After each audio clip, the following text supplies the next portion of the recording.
Okay, so first let's get one thing straight. Count Dracula wasn't a real person. He was the creation of writer Bram Stoker in his 1897 novel Dracula. But Stoker didn't pull Dracula out of thin air. The myth of the vampire had been circulating around mostly Eastern Europe for centuries, sometimes leading to accusations of vampirism in the public, and a few brave but perhaps demented people digging up corpses and plunging a stake into a stopped heart. There are reports of people doing this in Serbia in the early 1700s, but tales of soul-destroying, blood-sucking dudes with a fine set of shiny incisors are thought to have originated in antiquity. If you type vampire arrested into Google, you'll quickly see that the vampiric age is not dead. But today, we're going to focus on a real devil in this episode of the infographic show, Tsutomu Miyazaki, the human Dracula. Miyazaki is also sometimes referred to as the girl killer, which explains clearly how he entered the serial killer hall of infamy. You could say he's almost the Japanese version of Jeffrey Dahmer if you switch teenage boys for very young girls. Like Dahmer, Miyazaki had a thing for expressing a twisted adoration of dead bodies. This is our way of describing necrophilia without veering too much into the realm of X-rated content. He also ate parts of them for dinner. Yes, he was a cannibal, but how did this maniac transform from cute little Japanese boy to wretched killer of kids? Let's take a brief look at his past. If you've seen our other serial killer shows, you can bet he didn't have the best start in life. His rotten luck started the moment he took his first breath, but if you want to be more precise, it started while he was still in the womb. He was born on August 21st, 1962, which makes him a Leo. We actually looked up famous serial killers and their star signs, and Gemini had the most. So if you are a Gemini, you are in some bad company. Okay, sorry about the digression. So, this guy was born with very deformed hands. Not only was it hard for him to use them, but they looked like the hands of Nosferatu. Long and thin and gnarled and utterly creepy looking. As you might imagine, this didn't go down well with the girls, and it was an endless stream of amusement for young boys that liked to bully him. It's said Miyazaki soon learned it was best to stay alone. That he did, while reading fantasy comics and watching slasher films. Only he soon graduated from comics and horror movies to watching Japanese pornography.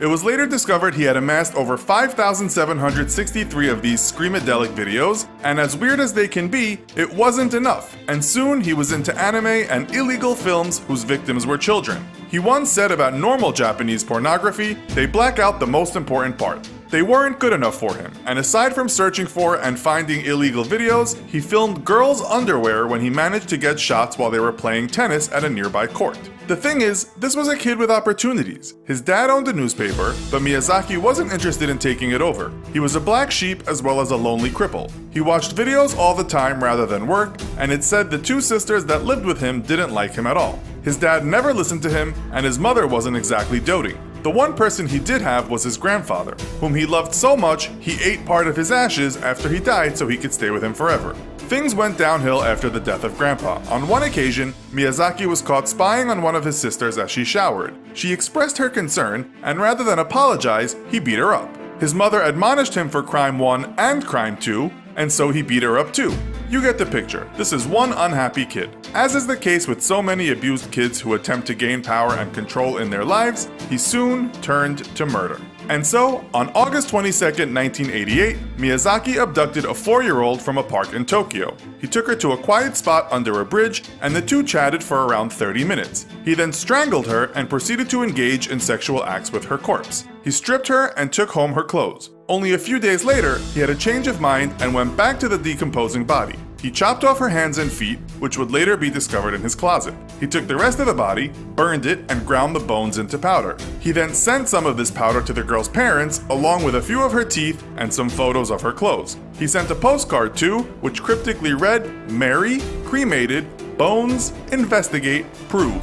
Soon after, he did the same with a 7-year-old girl who had been walking around by herself. Again, he engaged in necrophilia, and he did that at the exact same spot where he had done it before. He kept the clothes again, presumably for later gratification. He took his third victim, another 4-year-old, just a couple of months after. He drove her to the prefecture of Saitama to a parking lot and took photos of her while she was alive. He dumped her body there and left her clothes close by in a green area. Again, he sent the parents a postcard, but this time he used letters cut out from magazines. The postcard cryptically read, "Erica, cold, cough, throat, rest, death." It said that a passing driver saw the two together, and if he'd have done something, he could have stopped the murder, but he drove on. Soon after, the girl was strangled. It's also said that his car got stuck in a gutter where he had stopped and then taken the dead girl from the car. After he had dumped her, a bunch of guys helped him get his car out. Because of all the things that went wrong, he waited a while before he next struck. But about 6 months later, he took a wandering 5-year-old girl from a park. He took her to his car, killed her, then covered her in a sheet and took her home with him. There he spent 2 days molesting the dead girl, and he took photos and videos of this. The videos were later found in his room. When decomposition made it impossible for him to further exploit her body, he chopped her up. He dumped the torso and head in separate locations and kept the hands. He admitted to eating part of these hands and drinking blood from her, but he got paranoid and soon dumped what was left of the hands. He got caught soon after this when he was attempting to insert a zoom lens of a camera inside a young girl's vagina, or according to another report, just in between her legs. He was trying this in a park, it said, but the girl's dad turned up, hit Miyazaki, and he ran off absolutely naked. The dad reported him, of course, and when cops went to Miyazaki's house to confront him, they found his stash of terrible homemade videos, as well as all the other sexual videos. Police also later found some girls' hands. It said during his trial he showed no remorse whatsoever, and even once said that he had done a good job. He said he was a Japanese hero, and during the trial he thought he was on stage. He refused to apologize for what he had done, compelling some people to think he was insane. Court-appointed psychiatrists had 2 different opinions. One that he had a personality disorder, but knew exactly what he was doing, and another that his mind was not working correctly during his reign of terror. In Japan, that's called having a feeble mind. And if the judge agreed with that, the sentence would be more lenient. But the judge believed the first diagnosis, and he was sentenced to death. Considering the cruelty of his crimes, their social impact, and the sentiments of the victim's kin, capital punishment is unavoidable, said the judge. This was in spite of Miyazaki saying he had felt as though he was dreaming when he committed the murders, and that he had been hallucinating about something he called the rat people. One psychiatrist said he may not have an incapacitating personality disorder, such as paranoia or schizophrenia, but I think he may be borderline. His rich father didn't offer any money to help with his son's defense, as he said it would have been an insult to the victims' families. In fact, in true Japanese style, the father took his own life a few years later after this huge loss of honor. It said after his arrest, Miyazaki wrote a letter to his dad, blaming him for everything. To his mom, he simply wrote, "Mother, I've caused you much heartache. Don't forget to change the oil in my car, or it will get so that you can't drive it." Before he was executed, he told more of his story, saying how being hated or just ignored by his parents and his sisters made his life miserable. It turned out he hurt animals, as many serial killers do before they turn their attention to human flesh. He strangled his pet dog to death and killed 2 cats, one of which he boiled to death. After some retrials relating to the man's sanity, his death sentence was upheld and Miyazaki was hanged on June 17, 2008.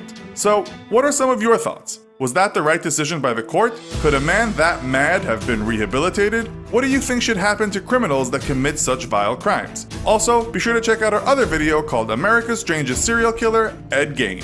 Thanks for watching, and as always, don't forget to like, share, and subscribe. See you next time!